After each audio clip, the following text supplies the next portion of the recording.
DJ, your ice cream matches your t-shirt. Look at that. Do you like it?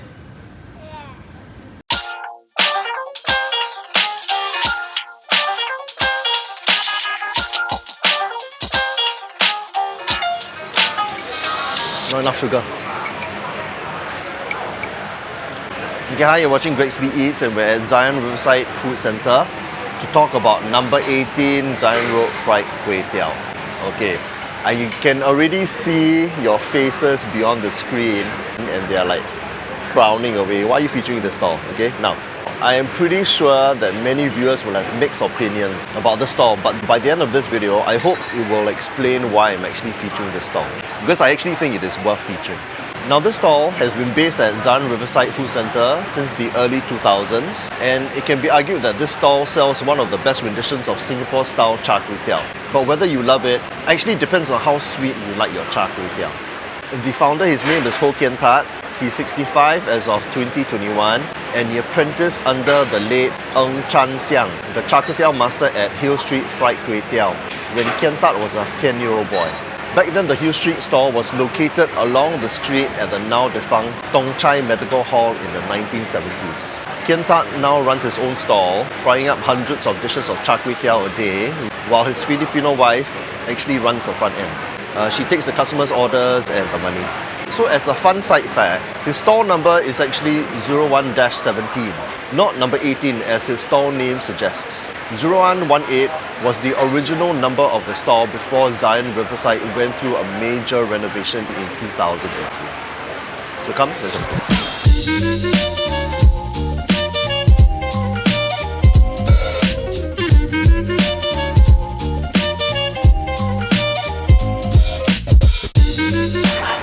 Hello. One $5 with chili, and then also one cockle bean sprout also.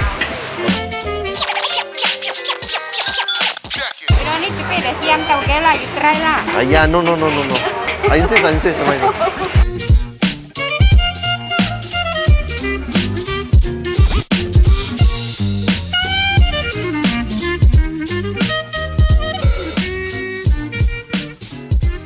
Okay, I'm back from the stall and the food centre is very crowded. It's on a Friday afternoon, lunchtime or so. So I'm only able to get the seat lah, basically.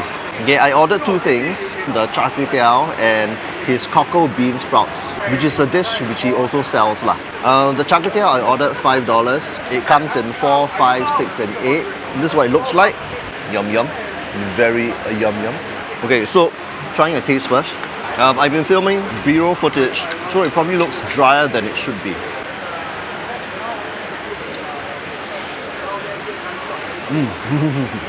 Okay, Kian Tat's char kway teow checks all the boxes of what a classic Singapore char kway teow should be.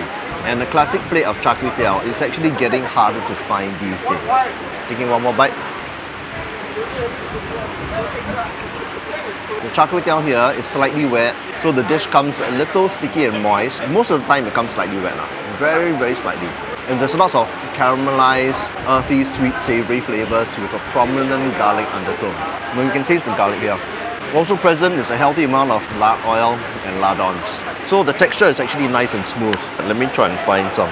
There we go. There's one piece, and there's one piece. And this is a huge piece. It's like ginormous again.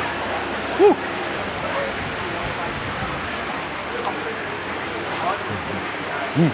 Okay, if you order it with chili, and the addition of chili doesn't actually alter the flavor of the overall dish. It just adds spiciness and that's it.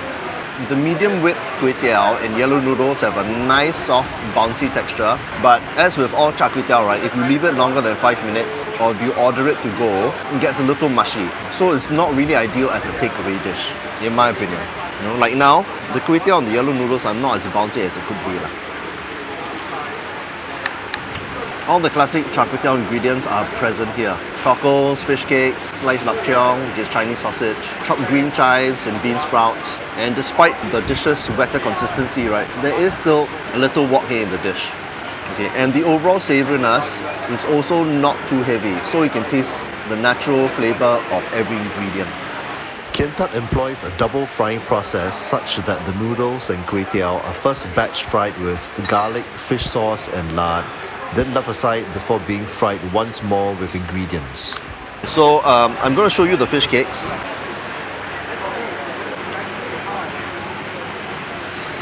And this is the lapcheong.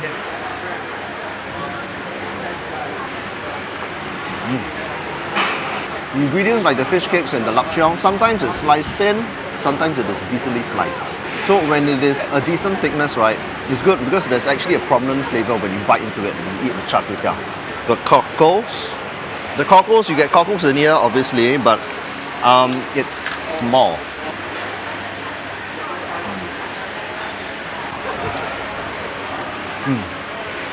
So they come barely seared, which is good.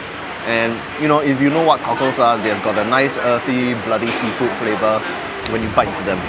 Okay, but they are small. It is kind of like it is a supply side issue, or at least what I've been told. You know, you can only get small cockles. You can't get big cockles these days. Or if you do, right, it's very hard to come by. And the bean sprouts, you still retain their crunch, which is good. A bit of a criticism here, some cockle blood juice is mixed into the overall dish, but you won't really taste much of that seafood flavour because it is masked by the higher amount of sweet dark soy sauce which they put inside. A little bit more would be welcome. The amount of sweetness may also be an issue for some people. It's not as sweet as some char kway teow stalls, but it is sweeter than some other stalls I've eaten at. So I'm going to put this aside and I'm going to talk about the other dish, which is cockle bean sprouts. Hey, this is the absolute nightmare for anyone who hates bean sprouts. Cockle bean sprouts is kind of like a first for the stall. And they call it fresh clam bean sprouts, but it's actually cockles lah. It was officially introduced into the menu in April 2021. But I stress that it is officially, because cockle bean sprouts, right, is actually a standard off-menu dish that can be found at many char kway teow stalls lah.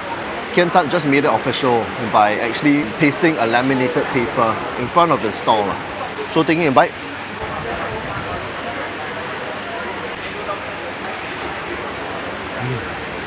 God, so good. So the dish is essentially char kway teow, right? But it's minus the kway teow, the noodles, the lapcheong, and the sweet black sauce. So it actually emphasizes the Teochew philosophy of what good food should be, which is lots of pork lard, fish sauce, and a good strong wok hei, which is a breath of the wok. And then you can see some charred bits over here. Very good. It's a good stir-fried dish. It's full of fish sauce, chili sambal, lard, cockle, bean sprouts, and egg flavors. It comes a bit wet because of the tauge, the bean sprouts, right? They actually release quite a bit of water, but the flavors are still very nicely prominent. And there's lots of charred smokiness in the dish.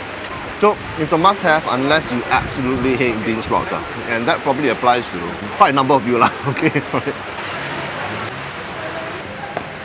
Okay, I shifted to a quieter spot so that it's probably easier to talk. Okay, finished. I'm full, man. Woo!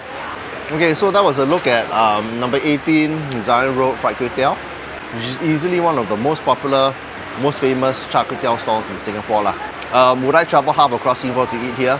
I would say yes, but not if you're going to tapao and only if you're going to eat it within 5 minutes, because it really deteriorates very fast after that. So if you actually eat it on the spot, it is very, very good. The char kway teow actually treads that middle path when it comes to char kway teow stalls. It's not too dry, it's not too wet, it's sweet but it's not too sweet. But of course, whether you like the stall actually depends on how you like your char kway teow. It's like fried Hokkien mee in that sense. Everybody has their own preference. And it really depends on how sweet you like your char kway teow. That's the main issue here. Thankfully, Kian Tat is quite obliging when it comes to customers' requests. So you can ask for more or less ingredients and seasonings, or even omit the sweet dark soy sauce altogether. Just place an order for white char kway teow. It basically turns the dish into something like Penang char kway teow, but it does lack the flavour and richness of a good Penang style char kway teow. It doesn't use duck eggs and there's not enough pork lard. It's not a bad dish, but personally his dish is better with dark soy sauce. But if you have an issue with the sweetness, just ask them to hold back on the dark soy sauce a bit. But really, here's why I think that this stall is one of the best, or if not one of the better char kway teow stalls in Singapore now. Only now, okay? In the past, I would have considered it good, but not really a top choice for char kway teow in Singapore. But here's what has happened over the years. Increasingly, many char kway teow hawkers have been compromising the dish by omitting certain ingredients or switching over to cheaper vegetable oil to fry the dish, instead of rendering pork fat to make pork oil and crunchy pork lard, which is more expensive and labor intensive.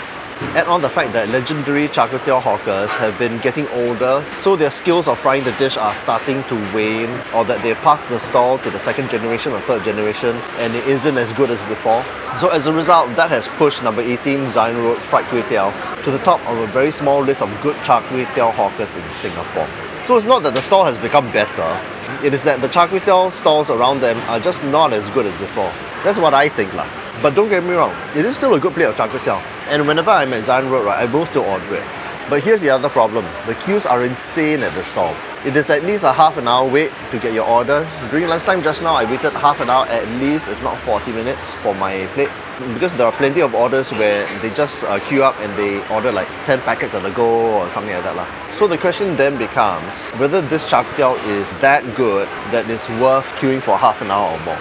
And I would say no. I would actually recommend that you come here early and be the first 3 in the queue, or you wait until after lunchtime.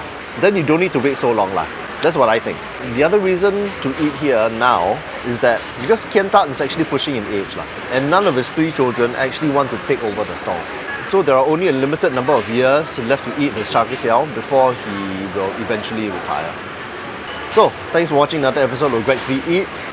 If you enjoyed this episode, give a like, subscribe, comment below, turn on the notifications bell, and I will see you in the next one. Bye bye.